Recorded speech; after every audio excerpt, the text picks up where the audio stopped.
trataremos de que sea un espacio libre, absolutamente libre. Aparte de la creatividad, de generar, de pensar, de construir, pues parte de un espacio en donde puedas sentirte a gusto y donde justamente no haya una dependencia económica, tanto como del dueño del medio, como de tu persona.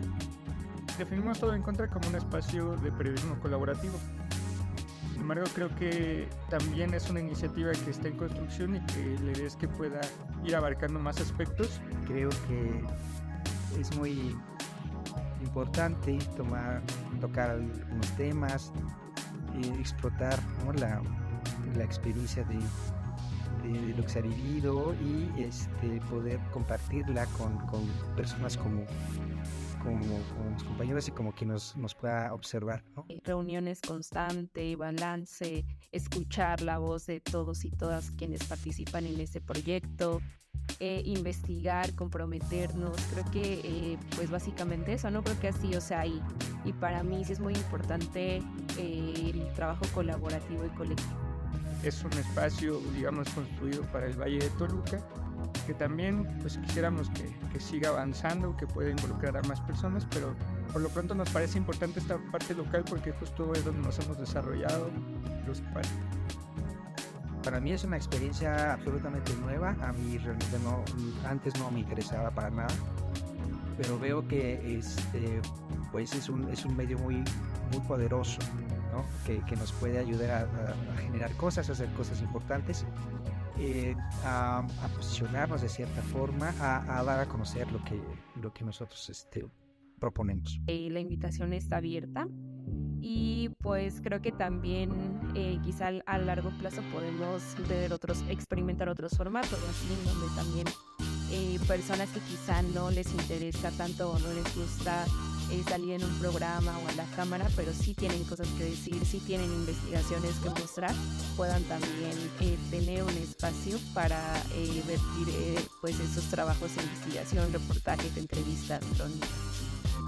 Sí, se convierte en una alternativa para la sociedad, ¿no? Para que se escuche y también para que pueda conducirse hacia rumbos de cambio, de transformación social, que hoy pues son más necesarios, ¿no? En función de entender nuestro entorno, nuestro contexto, de haber estado en la calle. Pienso que se trata de que se exprese y de tener también esos desacuerdos, que de pronto las mismas situaciones, personalidades, experiencias, puntos de vista, hasta no sé, filias pueden dotarnos, ¿no? Yo creo que se trata de poner sobre la mesa ideas, que va por ahí. Y todos y todas aportamos, entonces en la medida de que cada voz sea escuchada, pues así de importante y bueno, así se va a ir construyendo, ¿no? O sea, creo que vamos a tener alcance, porque creo que también hay muchas personas interesadas en informarse realmente, ¿no? O sea, creo que cada uno de los que estamos aquí somos ese tipo de personas que queremos informarnos y que a veces no tenemos alternativas. Y creo que por eso va a ser un proyecto que va a tener éxito. Se necesita cambiar la narrativa dominante, hegemónica, y en función de eso también dar voz a sectores que están olvidados, ¿no? Que están acallados justo por lo que se busca decir en los medios de comunicación, en la radio, en la televisión, en el internet. También porque hace falta pues iniciativas independientes que no estén sometidas a la línea editorial que de repente impone también el uso comercial de los recursos públicos para definir tal o cual pues apoyo o condicionamiento muchas veces que se da en función de lo que se dice o no se dice.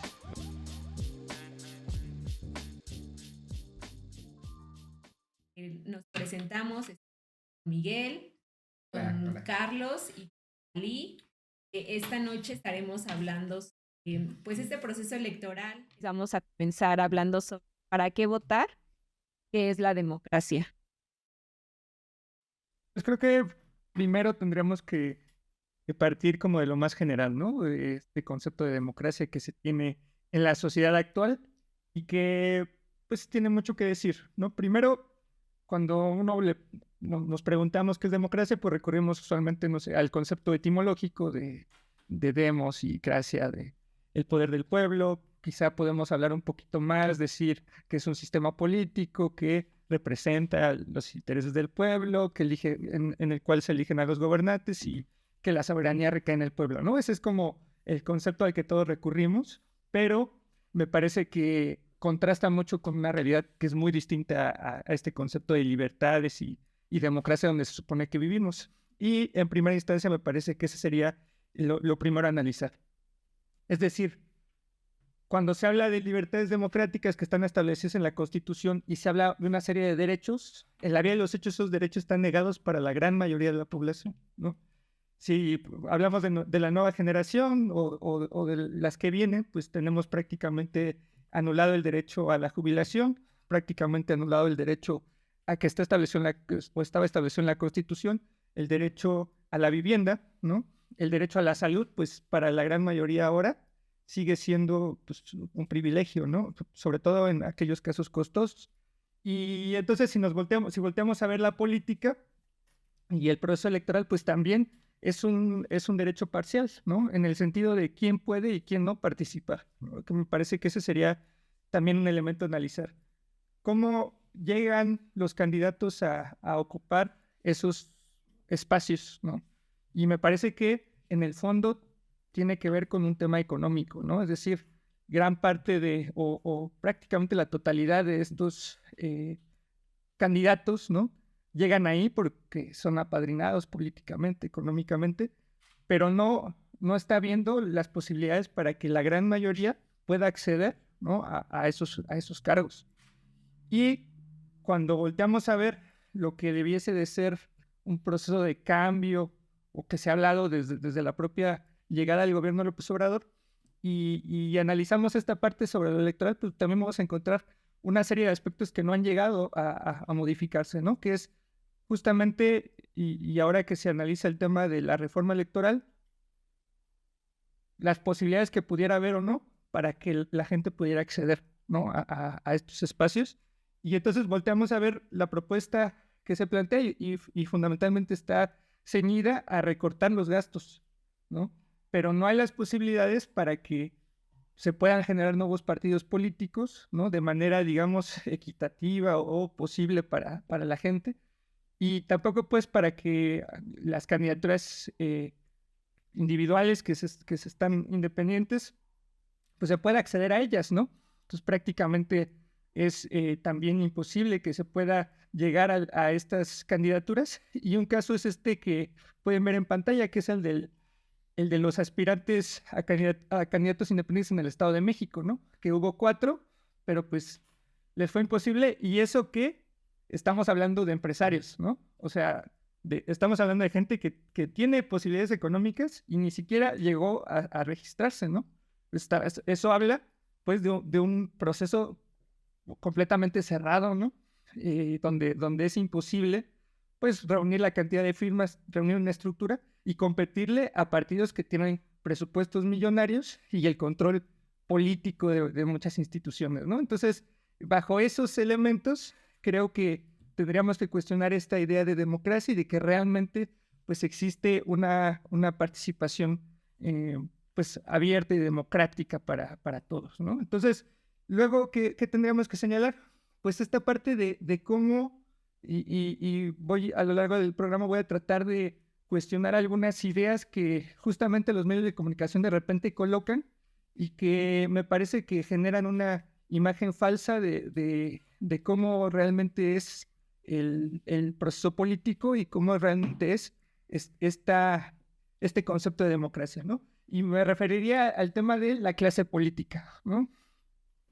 Usualmente los medios de comunicación mencionan que existe una clase política, ¿no? Y que esta clase política es la que toma las decisiones, y me parece que ese concepto fundamentalmente lo que busca es eliminar la posibilidad de entender los intereses que hay detrás de los gobernantes, ¿no?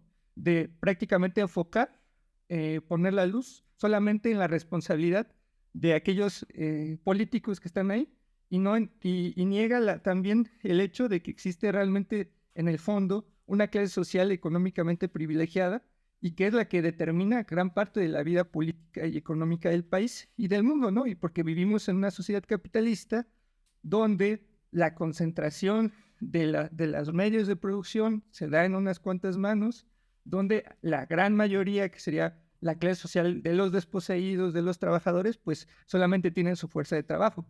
Y en ese sentido, cuando se habla de clase política, pues se esconde en realidad las clases sociales que realmente están tomando, o la clase social que realmente está tomando la definición, ¿no? Entonces, eso que pasa, también me parece que pasa con el discurso que ha mantenido López Obrador, y que lo colocaría porque también es parte del elemento que reivindicó Delfina Gómez, que es esta parte del combate a la corrupción, ¿no? Entonces, se habla de que pues, el problema fundamental en México es la corrupción. Y entonces la corrupción es responsabilidad de los gobernantes únicamente. Y no se habla justamente de los que se enriquecieron, fundamentalmente empresarios que se enriquecieron a costa de estas posibilidades que les dieron estos gobiernos a costa del neoliberalismo, y que estamos hablando pues de unas 15 familias que a nivel de todo el país controlan la economía, ¿no? Y esas 15 familias son las que aún tienen las posibilidades de reunirse de manera regular en el Consejo Económico Asesor con el presidente López Obrador, ¿no? Y que pues prácticamente desde ahí se delinea gran parte de la vida económica del país, y desde ahí están también incidiendo, colocando aquellos gobiernos que son acordes a esos intereses, ¿no? Con esto cerraría, ¿no? Con esto cerraría. Me parece que hay un dato que deberíamos de observar para entrar a discusión, y es el papel que tienen justamente estos empresarios. En los últimos años, mientras que las ganancias de los bancos han aumentado un 71% en el sexenio con relación al gobierno de Peña Nieto, ¿no? Estamos hablando de 771,000 millones de pesos, según el propio López Obrador. Y de acuerdo con el informe de Oxfam, los superricos mexicanos crecieron sus fortunas en 1/3 desde el inicio de la pandemia hasta noviembre del 2022.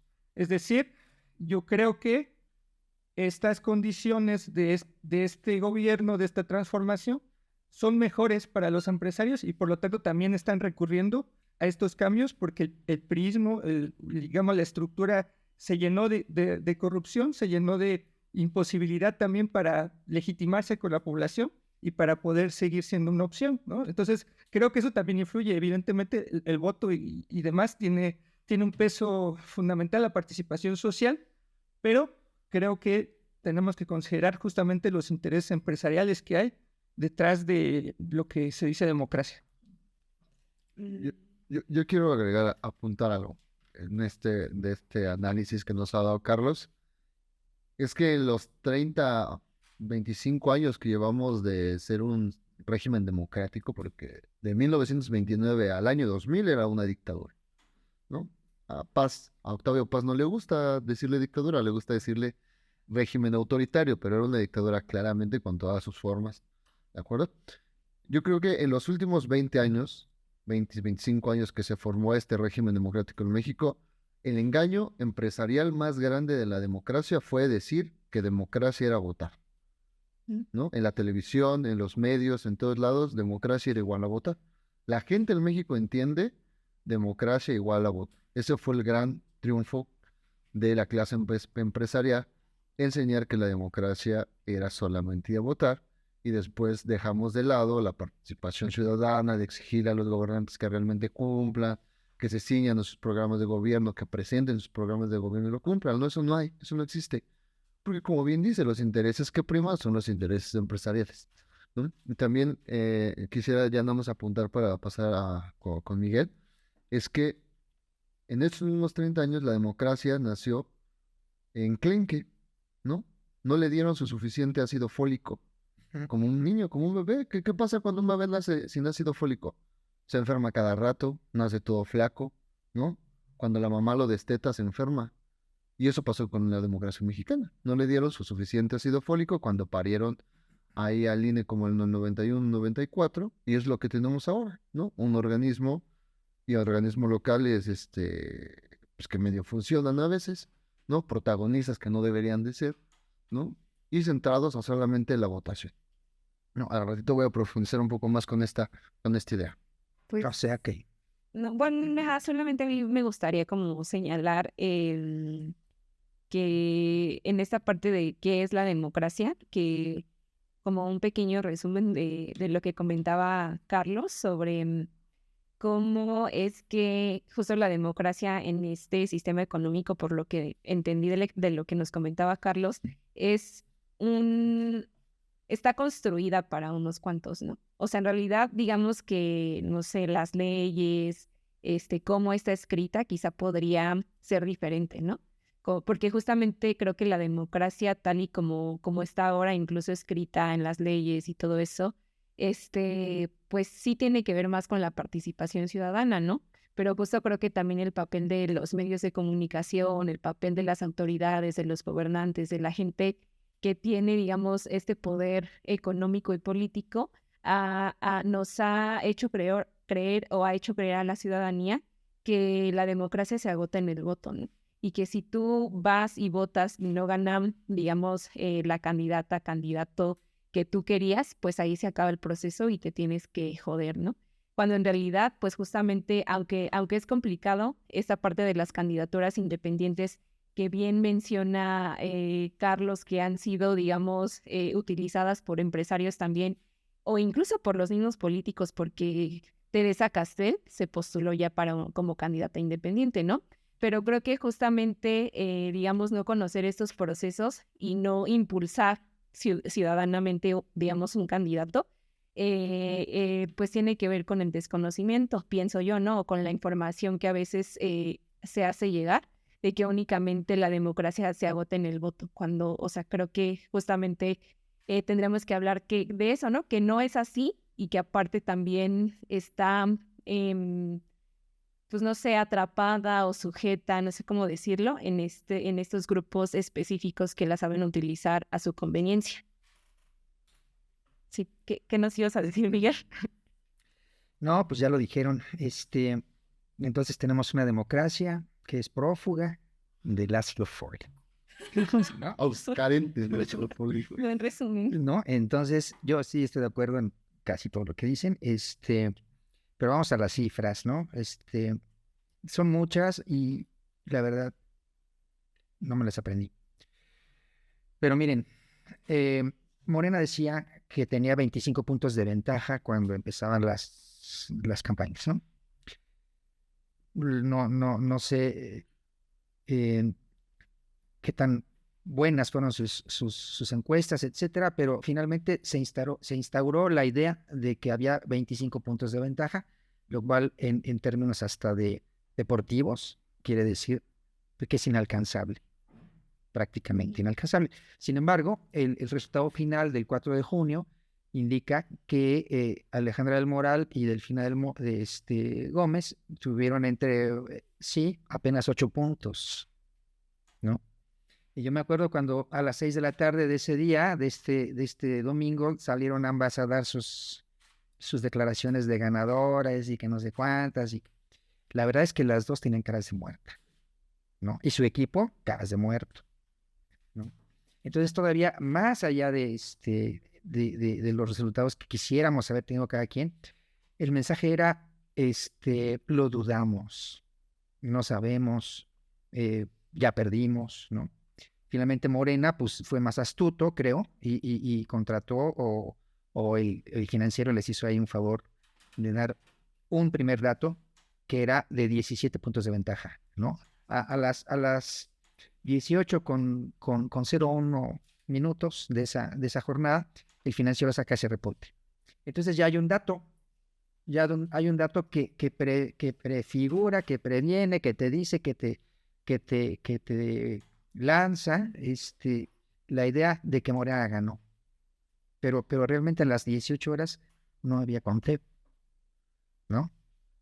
Fíjate que apuntando esto dentro de la jornada electoral, bueno, ya del cierre de la jornada electoral, a mí sí me tocó ver en las casillas a los encuestadores del financiero. Bien, está buena ahí recopilando los datos, ¿eh? O sea, Sí, yo no digo que no existiera, Pero era muy prematuro, ¿no? pues incluso, ¿no?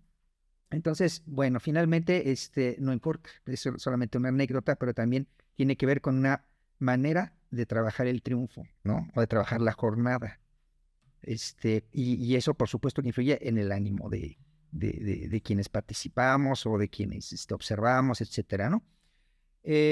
Bien, al término del conteo del PREP, que pues, lo pudimos consultar hoy, ya completamente terminado, ¿no? Las actas contadas, etcétera, aunque faltaran algunas situaciones como las del voto del extranjero, el voto de las personas privadas de su libertad, etcétera, pues ya básicamente era mínimo. Y Morena tuvo 2.755.532 votos, lo cual representa el 44.33% de estos sufragios, ¿no? De estas elecciones. Perdón, esto lo tuvo del Moral. Y Delfina conquistó 3.272.106 votos. Quiere decir que se llevó el 52.65% de los sufragios, ¿no? Uno de los elementos más importantes de esta elección, pues, fue el abstencionismo, ¿no? Que en términos de conteo del PREP estaba fluctuando entre la mitad, entre el 53, a veces el 57%, al final quedó en el 50%, lo cual pues es indicativo de que a la gente no le importa participar en lo que ya definimos como democracia, ¿no? Entonces, además de que los ámbitos democráticos están restringidos a ciertas cosas, a la gente no le interesa, ¿no? Y no le interesa, pues, por muchas razones, ¿no? Yo creo que la primera, pues, es el desgano, el, la sensación de que su acción, aunque sea la única que puedan hacer, y la verdad es que casi es cierto, ¿no? En el término de la participación democrática real, no cuenta, ¿no? Entonces, una de cada dos dijo, no voy a votar, pero eso además es histórico y los índices del Estado de México desde hace 40 años están entre el 40 y el 50%, lo cual, ajá, Yo, yo aumentó, de hecho, 3%, 3 a 4 puntos, ¿no? El abstencionismo con respecto a la elección de Alfredo. Votaron un poco más de 6 millones de personas. Yo creía aquí en lo que está apuntando Miguel, que el ánimo iba a ser diferente, ¿no? Como se veía era la antesala de un cambio, yo pensé que la participación iba a ser mayor al 50, o sea, al 55, al 57%. ¿Por qué lo digo? Porque en los lugares donde ha habido alternancia en el poder y donde ha ganado Morena o donde ganó el PRD en su momento, en la década pasada, los niveles de participación ciudadana sí superaban los 50, 57%, ¿no? Incluso con el 2018 superaron, pero aquí sí coincido con Miguel, hubo un desgano, ¿no? O sea, distritos importantes del Valle de México no alcanzaron ni el 40% de la participación ciudadana, ¿no? O sea, la gente no está cayendo. está cañón. Y como lo platicábamos antes, ¿no? En esos distritos, pues fue donde Delfina ganó. Bueno, pues es un dato más que indicativo, ¿no? Bueno, yo a partir de estos pequeños o breves números que hemos ofrecido,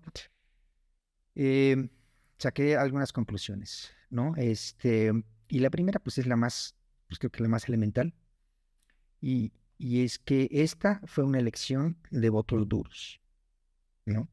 Es decir, quien participa en la elección, en esta elección del 4, son los militantes de cada bloque, ¿sí? Los ciudadanos, pues sí participan, pero realmente participan muy poco. No podemos tener una cifra cercana porque pues eso no se puede cuantificar, aunque los partidos sí lo hacen, ¿no? Pero se imaginan que solamente acudan a votar quienes pertenecen a una estructura. Entonces, esta descripción de la democracia, etcétera, que nos ofrecieron al principio, pues más o menos va casando con eso, ¿no? Yo también creo que las elecciones se enmarcan en un proceso económico neoliberal, ¿no? En el que, las votaciones no tienen mayor efecto mayor efecto que una simulación, ¿no? Para pues más o menos controlar un poquito las cosas en cuestiones de participación ciudadana. Pero realmente hay un megaproyecto atrás que tiene un fondo económico y que tiene un destino también, ya un objetivo económico eh, que se ve cada sexenio. Por ejemplo, este último para mí, el proyecto del Tren Maya, es el proyecto neoliberal más importante de América Latina. Pero no es porque el Tren Maya vaya a pasear turistas, ¿no? Sino porque va a abrir pues, zonas exclusivas económicas, ¿no? Y además se preparan corredores de maquila, por ejemplo. ¿Alguien de ustedes sabía o sabe que Home Depot, que es pues un centro de acopio donde puedes comprar en ingentes cantidades material para construcción, etcétera, está preparando ya su primera fábrica de maquila en uno de los corredores industriales planteados en el sur del país, ¿no? Entonces, eso quiere decir, pues, básicamente que bueno, quiere decir mucho, quiere decir primero despojo de tierras, ¿no? Porque esas tierras por donde va a pasar el tren y donde además se van a instalar este tipo de cosas, pues tuvieron un dueño, ¿no? Tuvieron dueños o tienen todavía dueños incluso, van a estar protegidas por el ejército, por las Fuerzas Armadas y van a conectar con comercio norteamericano y con las vías del tren, ¿no? O sea, es eso, nada más. Entonces, si las elecciones no están encaminadas a proteger este tipo de cosas mediante la inacción, ¿no? Entonces, pues entonces no tiene sentido ser gobierno, porque el poder se tiene que preservar, ¿no? Ujú. Bueno, ese es uno. Luego, la segunda que me parece importante es que el presidente de México, Andrés Manuel López Obrador, ya sabe lo que va a pasar en el Estado de México, para las presidenciales y por ende ya sabe lo que va a pasar en las presidenciales, ¿no? O sea, sabe que va a ganar ajustadamente, ¿sí? Pero también le va a entrar la duda, o sea, puede también perder ajustadamente, ¿no? Eso lo dice esta elección. Así como el Estado de México tuvo el 50% de abstencionismo, también el país lo va a tener en el año que entra, ¿no? Entonces, por eso va a ser importante para quienes participen, que evidentemente van a ser los mismos bloques, creo, ¿no? No va a haber cambios en ese sentido. eh, la movilización del voto duro, ¿sí? Entonces, una vez más, la ciudadanía por voluntad propia o por las situaciones estructurales se va a alejar de la elección presidencial, que es muy importante en este sentido. Y ahí quiero también apuntar otra cosa. Quien gana en esta elección no es Delfina solamente, ¿no? Es Claudia Sheinbaum, ¿no? Sí. Claro, es Claudia Sheinbaum porque ¿de quiénes son o a qué estructura pertenece el equipo operativo que vino a ayudar a Delfina el 4 de junio y días antes? Pues a Claudia, ¿no? Ahí pudimos ver a diputados federales como Manuel Vázquez Arellano, el diputado de Ayotzinapa, ¿no? Y a chicos de Ayotzinapa involucrados en la estructura electoral de Claudia Sheinbaum, por ejemplo, ¿no? En Tenango, Tenancingo y la zona del sur del Estado de México. Pudimos ver a los operadores veracruzanos que también responden a intereses de Claudia Sheinbaum.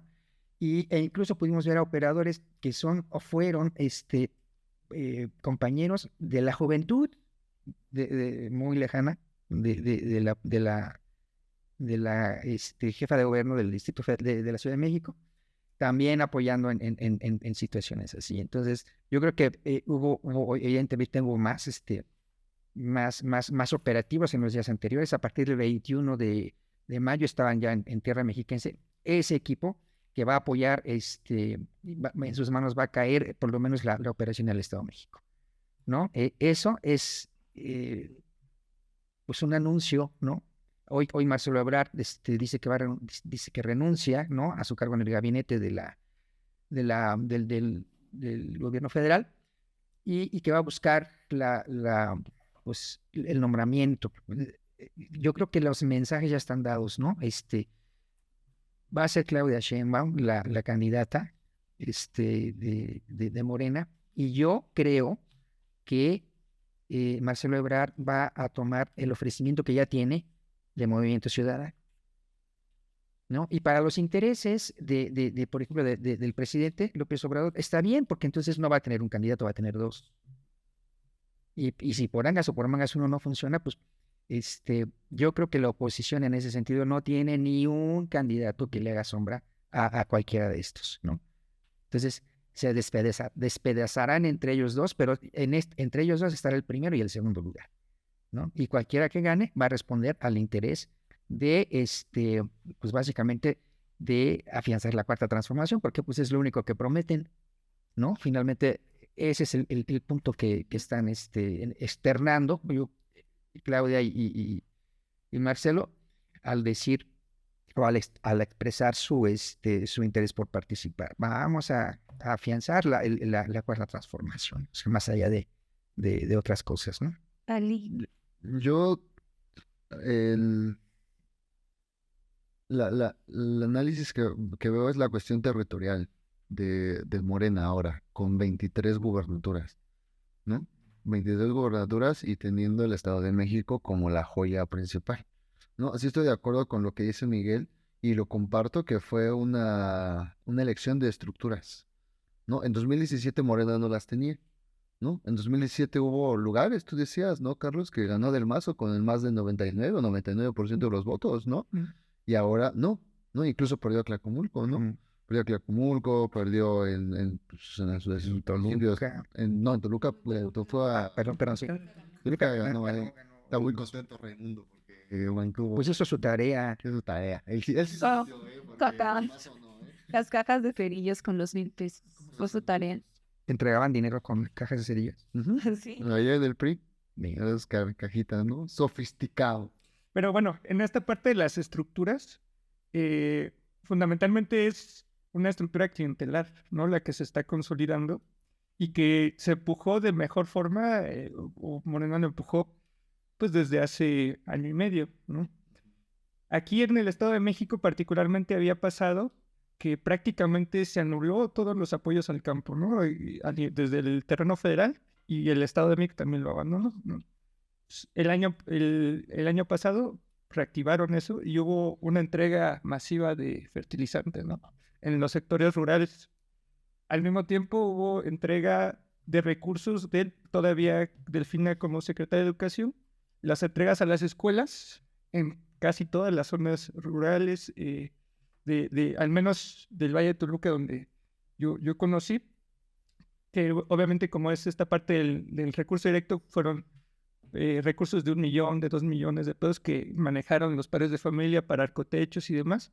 Y eso fue construyendo también un voto para Morena, ¿no?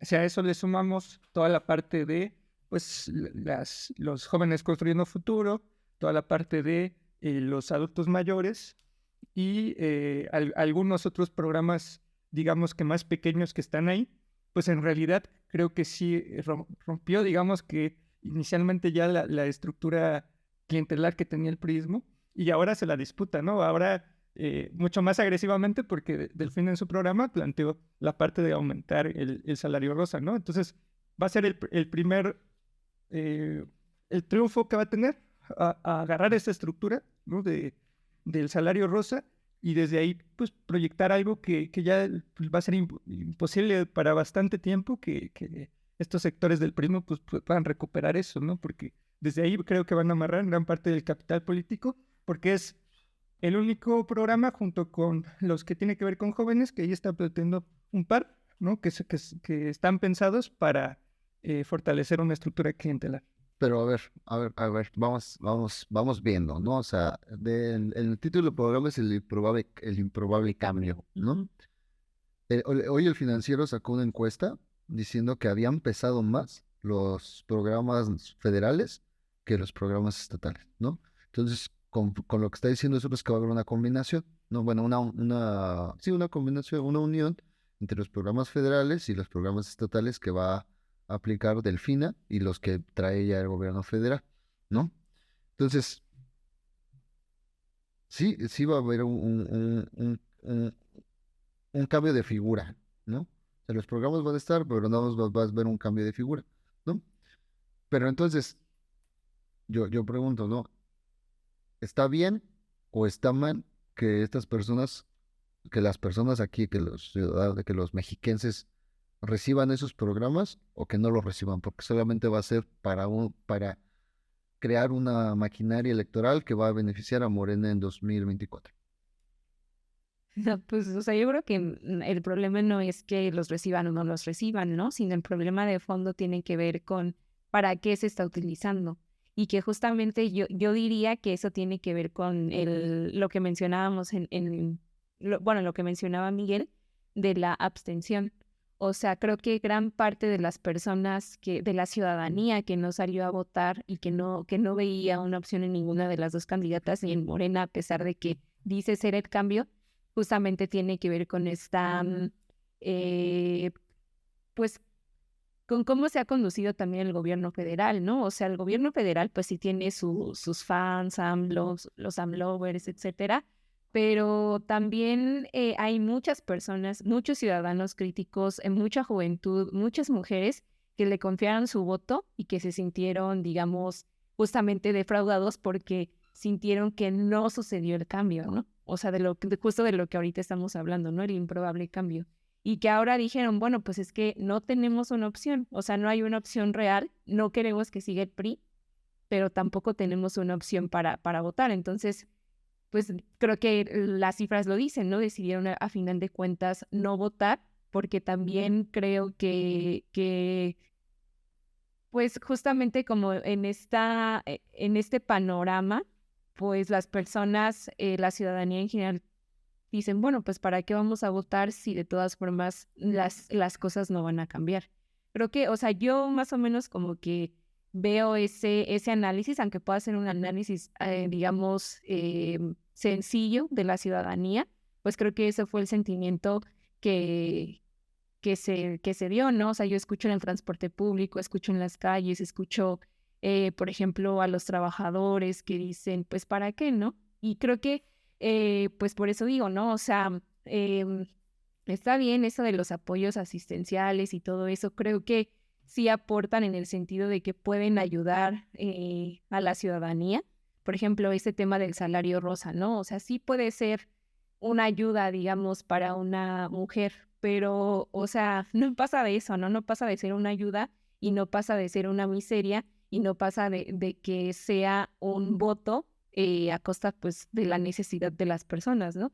Y creo que justamente eso es lo que dice Carlos. O sea, pues, ¿cuál cambio, no? O sea, ¿qué cambio está haciendo Morena para justamente no eh, construir su política, su base, etcétera, a costa de la necesidad de las personas, ¿no? Y aparte que sea, pues, cuando les conviene, ¿no? Porque, o sea, como anteriormente no dio este apoyo al campo y como casualmente en temporada electoral abrieron estos apoyos en el Estado de México y casualmente en los lugares donde, pues, menos ha llegado, digamos, la ayuda.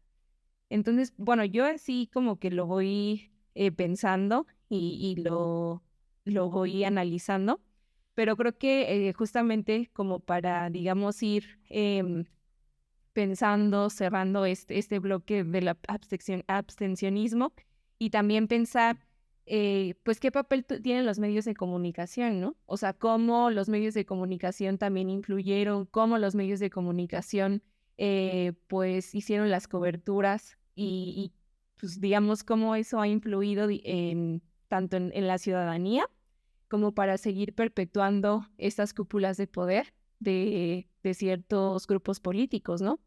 O como lo que ya platicábamos en el programa pasado, cómo también se fueron, digamos, dibujando algunos medios de comunicación por tal o cual candidata. Se fueron, digamos, perfilando, pues, su apoyo, ¿no? Ahí en miras de lo que ahora ya vimos que ganó Morena. Bueno, por ahí tenemos las primeras planas de ayer de los diarios nacionales, que tenemos ahí también a Milenio y al Universal, lo están viendo. Las portadas fueron pues, las esperadas, ¿no? Les quitan el poder al grupo Tecomulco, descalabra la 4T a la Alianza, ¿no? Ganó el Manolo Jiménez allá en Coahuila, ¿no? Y ahí está de portada, ¿no? Los candidatos y pues los festejos, ¿no? Y pues nada más hablarlo en la cuestión nacional de lo que vemos ahorita en pantalla, pues de cómo lo abordaron, ¿no? Las reacciones primeras, los resultados, este, el conteo rápido que dio el INE, ¿no? Pero si hablamos un poquito, yo creo que Miguel abordaba más en el programa pasado lo que va a pasar aquí, ¿no? Incluso lo decía previamente, de que es muy posible que muchos medios desaparezcan, ¿no? Muchos pequeños de esos medios, pues, que andan por ahí flotando, pues van a desaparecer. Fíjense que yo estaba escuchando la radio mientras estaba el cierre de elección y estaban dando pues los resultados del conteo rápido, ¿no? Que el INE los manda al IEM y la presidenta del IEM los estaba dando. Pero antes de que estuvieran dando los resultados esta radio de aquí de Toluca, ah, no recuerdo cuál era, pero no era Ultra, era por ahí del 80, no me acuerdo muy bien. Pues el presentador estaba hablando pues de que había sido una elección competida, ¿no? Que Alejandra del Moral había hecho un gran trabajo, ¿no? Y un minuto después se enlazan con su corresponsal en ILM y la corresponsal le dice, ¿saben qué? Pues ya dieron los resultados, dio los porcentajes, Alejandra 43, Delfina tanto, y las palabras del comentarista cambiaron, ¿no? Todo fue a alabar a Morena en ese momento. O sea, 2 minutos cambió toda la narrativa de este conductor, ¿no? Porque hasta estaba hablando de una elección cerrada, ¿no? Que de 2 puntos así. Y cuando le dan ya los resultados, ¡pum! Cambió, ¿no? Entonces, aquí yo creo que se van a alinear unos cuantos medios con ellos. Al final viven de presupuesto público, ¿no? La radio se juntó con los Libiem, ¿no? Estuvo Delfina con ellos, ahí tomó como la comunidad libanesa, ¿no? Pues obviamente fuimos a ver cuánto nos va a tocar, ¿no? Incluso con otros medios que pues ahora como que están molestos con el programa, pues ya también andan viendo qué quieren, ¿no? Cuánto les va a tocar, cuánto les va a dar, de cuánto va a caer el convenio, porque si no, no sobrevive, ¿no? Porque todos los medios en México viven de la publicidad gubernamental. Los medios en el Estado de México no son la excepción. Cuando estábamos trabajando en la precampaña del doctor Saladino, aquí en Toluca, pues todos los medios querían ver qué pasaba, si se acercaban y ver y qué onda, y a ver la nota y todo. Y lo mismo está pasando aquí, ¿no? Y lo mismo va a pasar con los medios aquí en el Estado de México, pues que van a ir por la mayoría van a ir por su convenio, ¿no? A mí, yo creo que está bien como este análisis de la parte económica y todo, pero a mí también me parece muy importante como la cuestión informativa, ¿no? O sea, porque creo que todo fue muy noticioso, muy comunicar un hecho y medio inclinarse hacia Delfina, pero yo nunca vi un análisis profundo, ¿no? De realmente, si es un cambio, o sea, realmente va a suceder un cambio, realmente va a beneficiar a las mayorías, que son, pues no sé, o sea, la clase popular.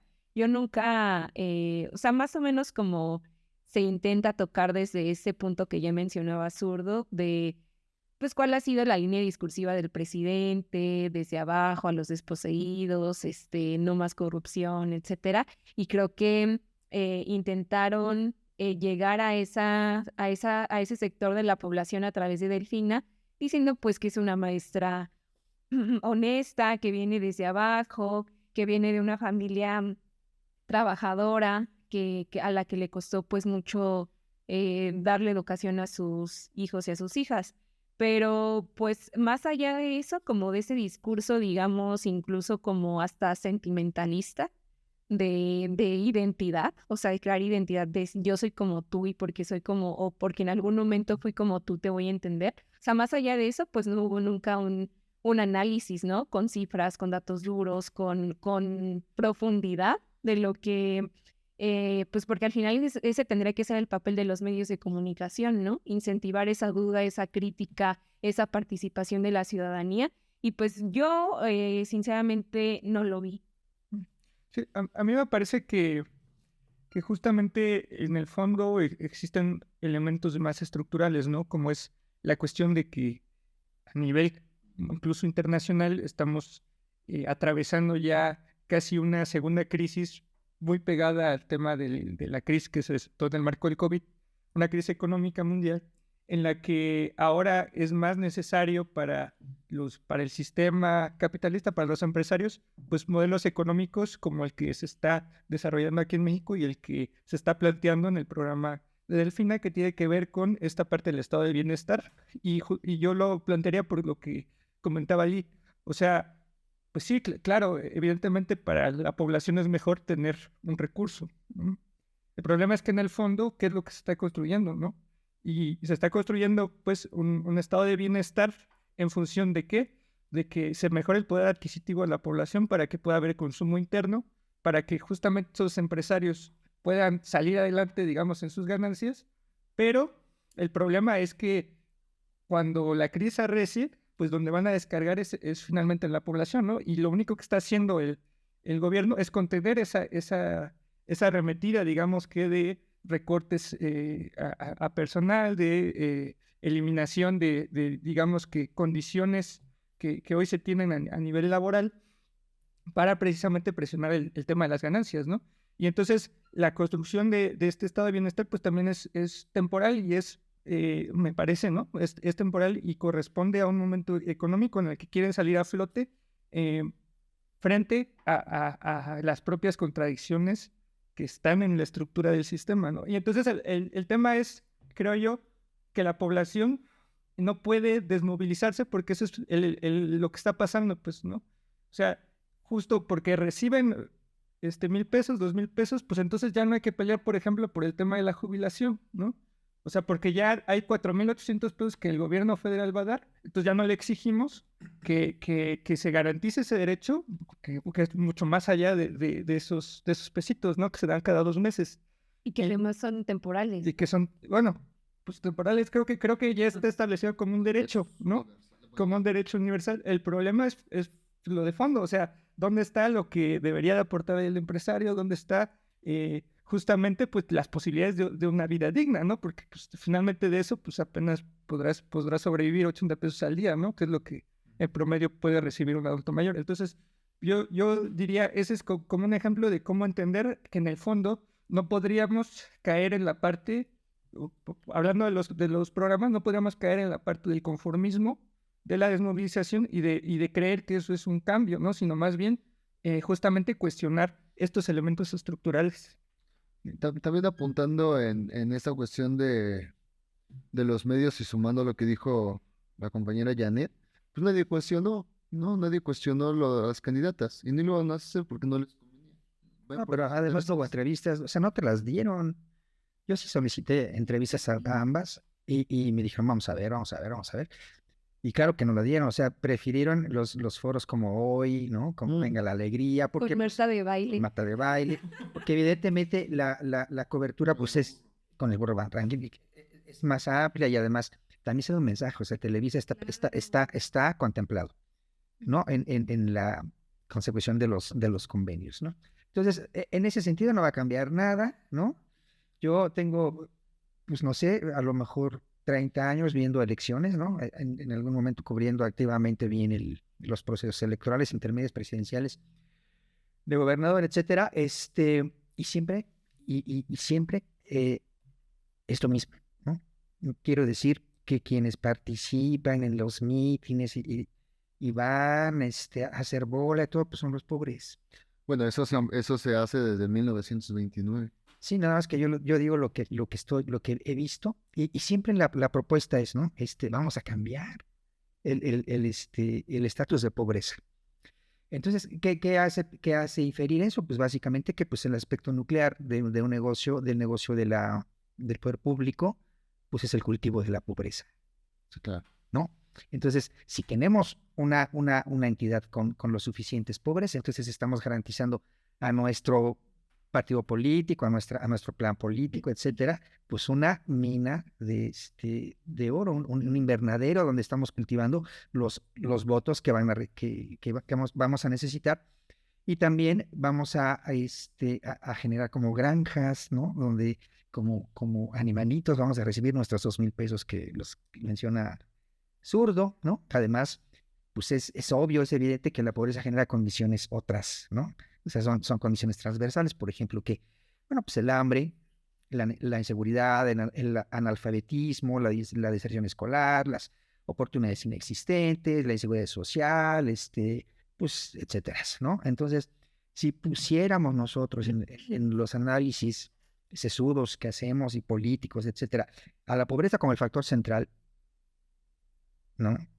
Por un lado, y al otro el poder capital, el económico, entonces se responden muchas cosas. Claro, sí es justamente lo que iba a decir, ¿no? Ajá. Para ir como cerrando, que tiene que ver estas estructuras de las que hablaba Carlos, eh, que tendríamos que estar oponiéndonos, ¿no? O que la ciudadanía tendría que estar pensando en otras cosas de fondo, de estructurales, como la pensión, como un sistema económico que se va a ir deteriorando más y en donde la población, la mayoría de la población, la mayoría de los ciudadanos de a pie va a sufrir las consecuencias de esa crisis, pues claro que se relaciona con eso que tú comentas, ¿no? Al final de cuentas, se sostiene ese sistema económico, se sostiene esta estructura y se sostiene este modelo democrático porque a ambos les conviene, ¿no? O sea, a ambos les conviene que haya pobres, que haya personas que se conformen con esos apoyos asistenciales, que vayan, pues digamos, viviendo, ¿no? Y que vayan, bueno, que piensen que vayan al día y que piensen que pues la democracia es votar. Lo que sí va a haber un cambio es en el grupo político. Claro. Va a salir el grupo Romulco y ¿quién va a entrar? Miguel. Pues el famoso GAP, ¿no? Que es el Grupo de Acción Política, cuyo presidente honorario, vitalicio, etcétera, y fundador es el senador Higinio Martínez, ¿no? Va a tener en sus manos 360,000 millones de pesos. Más o menos, un poquito menos porque pues también hay que bachear un poquito, pero esa es la capital político y el capital económico que se va a llevar este Grupo de Acción Política, que es pues emanado del PRD, ¿no? De los años, hace muchos años, no me acuerdo cuántos, controlado por los hermanos Martínez, principalmente por Higinio Martínez, que es además doctor y es oriundo de la zona misma de la maestra Delfina, ¿no? Entonces, Texcoco, ¿no? El grupo Texcoco, que en realidad es el grupo, el GAP, así se llama, el GAP. Entonces, ahí se conocen, ahí implementan las primeras actividades políticas, etcétera, los nexos, en ese sentido, se generan ahí, incluso con López Obrador, ahí se conocen todos ellos, en Texcoco, a través del PRD. ¿Sí? Pero también Higinio tiene su historia, ¿no? O sea, es un operador del PRD, pero también es un operador, o fue un operador en su momento para el gobierno del Estado de México, ¿no? Y pues, Higinio, no es necesario recordar que apenas va a ser el primer gobierno que no es del PRI, ¿no? Y como dice Ali, bueno, pues su apodo lo persigue y lo perseguirá siempre, que es Higinio. Las bases morenistas de años, Sí, o sea, las antiguas, no solamente las del GAP, sino los otros fundadores de Morena le reprochan mucho que en 2021 él pactó entregar aquí en Toluca todas las presidencias municipales al PRI. Se lo reprochan mucho, ¿no? Es que él pactó con el PRI entregar todas las presidencias municipales y diputaciones locales y federales aquí en el Valle de Toluca. ¿Cambio de qué? ¿Quién sabe? Pero que la hizo, ¿no? A lo mejor. Bueno, yo justo quería abordar, a ver si brevemente, este mensaje que puso en redes sociales Higinio una vez que ganaron, ¿no? Que básicamente señala que este triunfo es lo más parecido a la toma de la Bastilla y a la toma del Palacio de Invierno, ¿no? Eso dijo. Pero explica un poco. Ajá, sí, es lo que quisiera comentar. A ver, justamente tiene que ver con esta parte de los engaños y de lo que se le trata de decir a la población, ¿no? O sea, se trata de equiparar un proceso electoral que se está desarrollando en el marco de un sistema que no está cambiando, que solamente está cambiando de personajes políticos, ¿no? Lo está comparando con una revolución, ¿no? Básicamente la toma de la Bastilla fue, pues, el inicio de la Revolución Francesa, ¿no? La toma de una área que estaba fungiendo como una cárcel, que representó ahí un primer estallamiento en 1789 para romper con el control de la monarquía, y la toma del Palacio de Invierno que representó la revolución. Ahí es la siguiente imagen, que representó, o más bien, que fue el inicio de la revolución rusa, de la revolución bolchevique, que llevó al poder pues a los desposeídos, digamos, en ese país. Entonces, se equipara un triunfo electoral con eso, ¿no? Cuando justamente creo yo que lo más parecido a esos procesos es lo que pasó en San Salvador Atenco, ¿no? Es el movimiento, y curiosamente Higinio Martínez estuvo del otro lado, ¿no? Del otro lado, Del otro lado, junto con el que posiblemente sea el flamante secretario de Movilidad, que es Nazario, ¿no? Que estaba siendo su suplente en ese momento, ¿no? Porque había pedido un permiso, pero esta represión, que ahí salió brevemente la imagen, esta represión de San Salvador Atenco se dio justo cuando ellos estaban gobernando, ¿no? Se dio justamente por un desalojo que ellos plantearon, ¿no? Como grupo político, a comerciantes, y tuvo como resultado, bueno, la intervención de más de 3,000 policías, la detención de más de 200 personas, la violación de 47 mujeres y la muerte de 2 jóvenes, ¿no? Y eso es, eso es lo que en realidad representan, ¿no? No representan... eso es lo que vi, lo que está allá, ¿no? Y autorizado por Peña Nieto, que era gobernador. Sí, él dijo, yo lo autoricé. Sí, bueno, pues estaba también Higinio y Nazario. Y Fueron y además hicieron la intervención. Bueno, pues ya que están diciendo eso, vamos a recordar que Higinio Martínez fue uno de los negociadores, ¿no? De los terrenos en San Salvador Atenco y en Sí. Texcoco, cuando el primer proyecto del aeropuerto, 2001, y después en el último, que fue en 2017, por ahí, Ujú. y tuvo un enfrentamiento con los verdaderos afectados del Aeropuerto Internacional de Peña Nieto, ¿no? Entonces, él está inmiscuido en eso, en el sentido de hacer business. Entonces, bueno, pues ese es el GAP a grandes rasgos. Claro que el GAP tiene una historia muy peliaguda que deberíamos abordar en un solo programa, porque nos va a dar como el perfil, ¿no? De qué es lo que va a sustituir, entre comillas, al Grupo Atlacomulco, ¿no? Qué es lo que podemos esperar, pues, de los nuevos jefazos, ¿no? Que Lerdo 300, ¿no? Lerdo 300 a recargado, ¿no? Entonces, Tenemos comentarios saliendo de... podemos hacerlo. Sí, bueno, nada más quería decir que, o sea, como para ir cerrando y sacando estas conclusiones y enlazar al nombre de este programa, que es Elecciones, el improbable cambio. Y justamente en esta pequeña sección de más o menos dibujar quién es el equipo o quién es uno de los que estuvo detrás de esta campaña, que fue Higinio Martínez, del lado de Delfina Gómez, pues creo que también ahí se va respondiendo pues este título, ¿no? O sea, realmente es un cambio. O sea, realmente este equipo va a apostar por una transformación radical. Pues creo que pues más o menos como para ir dejando esa cuestión, esa pregunta en las personas que nos siguen en este programa. Y bueno, habíamos también señalado analizar cuáles son las propuestas que tienen las candidatas. Entonces creo que quizá podamos darnos como algunos minutitos para hacer ese pequeño desglose de qué es lo que dijeron, qué es lo que les faltó. Bueno, a mí pues, me gustaría comenzar, si no tienes problema. Creo que también algo que no hemos dicho y que fue muy importante en esta campaña desde mi punto de vista fue el mensaje que dieron a las mujeres, ¿no? O sea, creo que desde el movimiento de mujeres, desde el movimiento feminista, muchas mujeres sí tenían como esta conciencia, digamos, de que fue un cambio histórico, ¿no? Porque pues sí, o sea, vamos a tener una primera gobernadora, una mujer que va a dirigir el Estado ay, perdón, claro que es importante, pero creo que también sus sus propuestas se quedaron limitadas, ¿no? O sea, por ejemplo, en la 60 legislatura ya habíamos tenido una legislatura que tenía ay, perdón,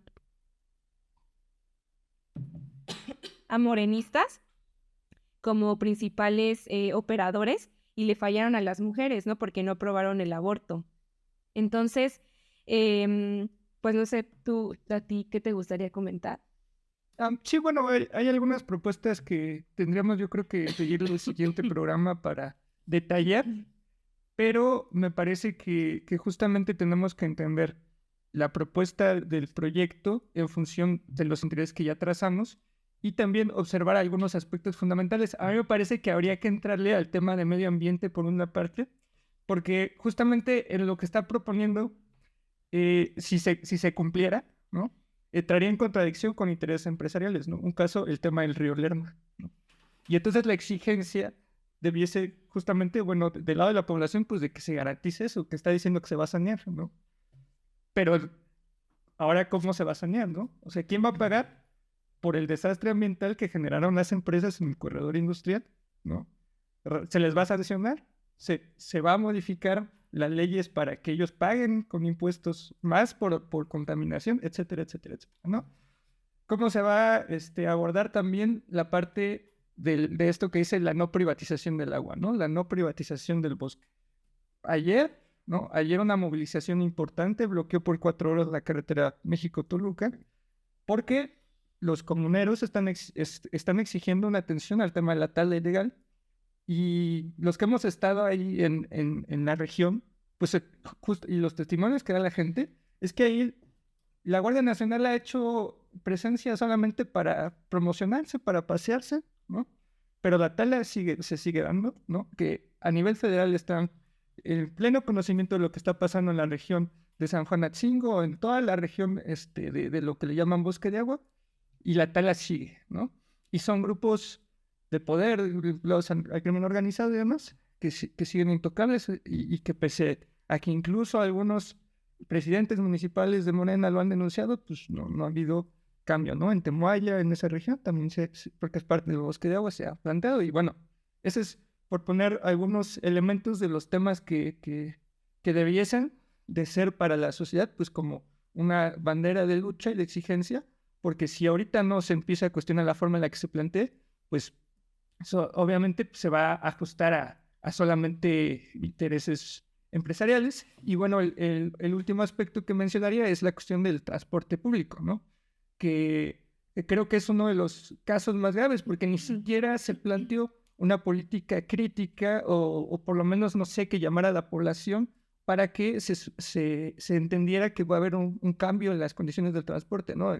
La campaña que planteó Delfina Gómez estuvo dirigida a los empresarios transportistas y a garantizarles mejores condiciones a ellos, ¿no? Eso fue, ¿no? Y entonces hay que recordar que hay una amenaza de una nueva alza por parte de estos sectores, y si la candidata le habló, ¿no? Le habló a ellos y no a la población, pues ya es un primer foco rojo también para este nuevo gobierno, ¿no? Para la población debiese de serlo. Sí, bueno, que quiero continuar porque me dio un ataque de tos. Justo nada más quería mencionar como que también es muy importante esta decisión de que en el Estado de México decidieran ambos partidos postular a una mujer como candidata. Creo que también habla mucho de cómo el movimiento de las mujeres ha crecido en el Estado de México y cómo también se han infiltrado, ¿no? Los partidos políticos en este movimiento. Por ejemplo, la Cuarta Transformación recientemente creó la Internacional Feminista, el Congreso de la Internacional Feminista en México, en el marco de las elecciones en el Estado de México, en donde dijeron que querían construir un mundo sin capitalismo, sin neoliberalismo, sin machismo, sin racismo y todos estos ismos, que querían un mundo sin estos ismos. Y creo que a mí me parece importante también señalar eso, ¿no? Porque vemos las propuestas de Delfina Gómez, más policías para erradicar los feminicidios o para combatir los feminicidios, como estos apoyos de mujer del bienestar, como siguiendo esta política federal, que realmente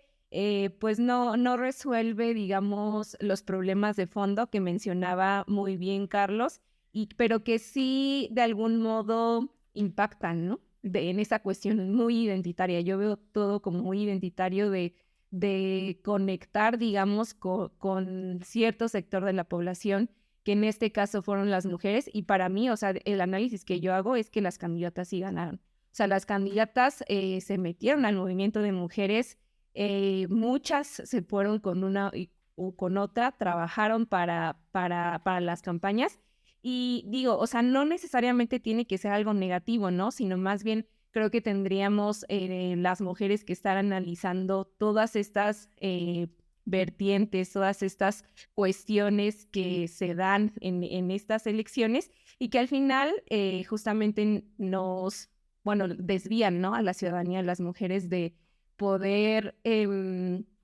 emitir un voto consciente, pero sobre todo decir, bueno, o sea, pues ¿qué es el cambio, no? O sea, ¿realmente vendrá un cambio? ¿Cómo se quiere construir? ¿Realmente nos beneficia o solamente es una cuestión esporádica y que no va a tener un cambio, ¿no? Y bueno, ya creo que pues llegó la hora de cerrar. Antes de despedirnos, y todavía me gustaría que cada uno diera una conclusión y pues una conclusión sobre el futuro del Estado de México. Ali. Qué complicado, pero complicado. Bueno, primero que nos sigan en redes, que nos den compartir. Por ahí hay una encuesta que nos ayuden a responderla y que ayuden compartiendo en todas nuestras redes: Facebook, Twitter, Instagram y también TikTok. Estamos ahí con la chaviza, ¿no? Para que nos sigan y estemos listos, ¿no? Que pues esto es gracias a todos ustedes. Conclusión final, creo sinceramente que va a ser muy difícil. Ganar el Estado de México es como sacarse la rifa del tigre. Creo que la maestra Delfina debe fortalecer sus cuadros propios para separarse un poco del gap. Creo que no debe de olvidar sus orígenes, que no se romanticen tampoco sus orígenes, y que va a ser muy difícil y yo creo que improbable que pueda cambiar y limpiar el mugrero que ha dejado el PRI durante 94 años. Y por último debe haber una autocrítica de los ganadores y los vencedores.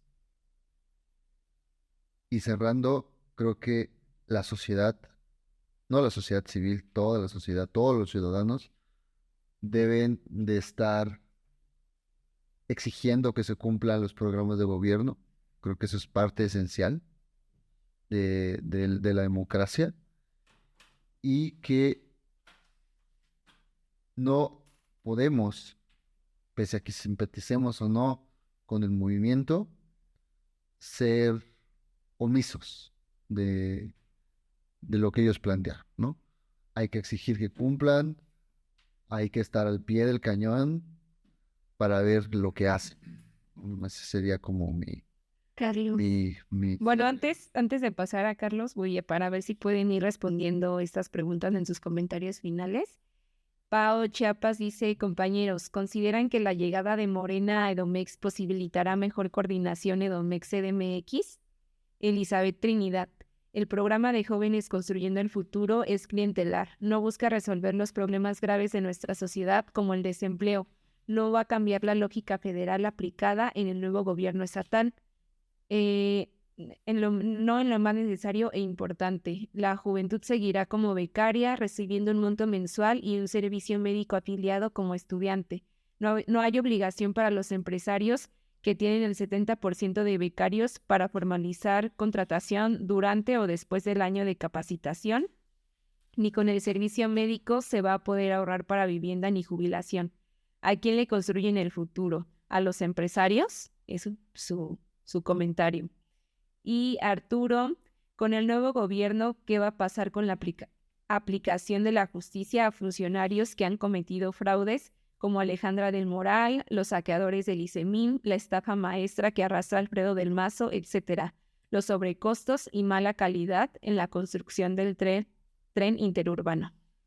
Todo esto absurdo. Pues nos faltó bastante tiempo para poder abordar justamente estos aspectos también que son fundamentales, ¿no? La cuestión de cómo se vio la cercanía entre Alfredo del Mazo, entre en esta transición que me parece que tiene muchos rasgos de pactada con sectores no solo del priismo, ¿no? Sino quizás hasta de los más extremos, pues con el mismo crimen organizado, pues porque no me parece que hablando justamente de esto de las libertades democráticas, pues tenemos más de 30 municipios en el Estado de México donde no vive ninguna libertad democrática, ¿no? Y entonces ver esos resultados, pues también te da una lectura que me parece que debería de ser crítica en función de justo hacia quiénes se inclinó la población, porque esa no me parece no es una voluntad pues propiamente de la libertad y la democracia que se habla, ¿no? Entonces, bueno, en esta parte de los pactos, pues sí, creo que lo que se menciona en la pregunta de Arturo es que justamente algo que se vio también con el propio gobierno federal es que se dejó pues prácticamente impune a estos gobiernos de Calderón y de Peña Nieto en el terreno de decenas de señalamientos que tienen, ¿no? Y en cambio pues se dijo vamos a dejar que se ponga a consulta si hay justicia o no hay justicia, ¿no? Básicamente ese fue el planteamiento y a mí me parece que este anuncio que hizo Alfredo del Mazo y de aceptar el triunfo y demás, y ahora incluso lo que le señalan los propios priistas, pues de pactar, pues fue eso, ¿no? O sea, me parece que lo que se ha pactado ya es pues una salida en la que no se vaya a tocar estos 5,000 millones que desaparecieron de la ahora responsabilidad de Alejandra del Moral, que no se vaya a tocar pues un conjunto de temas que debería de generar realmente que no solo políticos estuvieran en la cárcel, ¿no? Pues, estamos hablando de empresarios, pero pues vuelvo a lo mismo, ¿no? Finalmente hay intereses que son intocables bajo el esquema de gobierno, bajo el sistema político y económico, y creo que ahí dejaría pues el comentario, ¿no? Entonces, debemos de tener en cuenta todos estos límites, ¿no? De este cambio de gobierno, todos estos límites que prácticamente encierran las posibilidades para que nosotros pensemos que por sí mismos los gobernantes van a representar un cambio, ¿no? Que más bien lo que tenemos que apuntar es justamente cuáles van a ser las exigencias, las demandas sociales, y pues que por ahí van en conjunto, ¿no? Justamente esta de la justicia frente a temas de corrupción y demás, pues debería ser algo que la población reivindique o reivindiquemos, ¿no? Para que en los próximos meses pues esté exigiendo cambios en ese sentido, ¿no? En el caso del ICEMIN, bueno, a mí me parece que esto que metió Delfina Gómez en su programa de vamos a atender la situación del ICEMIN es completamente irrisorio, ¿no? O sea, ¿cómo enuncias eso, ¿no? Frente a un problema tan grave y serio, ¿no?